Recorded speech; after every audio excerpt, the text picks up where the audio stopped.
The continued heavy fighting, which has left suburbs and streets deserted, illustrates why the EEC found it impossible to carry out their task. Today it's centred around a federal army barracks which has been surrounded by Muslim forces. But still UN negotiators attempt to bring about another ceasefire. Just 40 miles away, the Serbs are tightening the noose around Sarajevo. Shelling today was described as a total offensive. And tonight the Serbs offered a passage out of the city to anyone wishing to leave. But the UN believes the Bosnians aren't about to give up Sarajevo.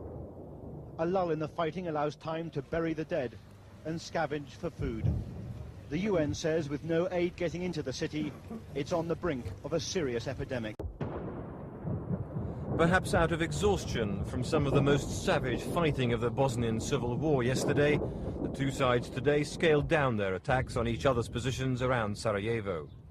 But sporadic shelling and gunfire are continuing, and it's clear that the ceasefire necessary for any chance of relieving the growing human tragedy of Sarajevo is as far away as ever.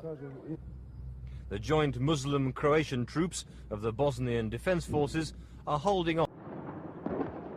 5 o'clock this morning in Sarajevo, the UN Secretary-General's ultimatum, just a few hours old, and the shelling of the suburb of Dobrinja resumes.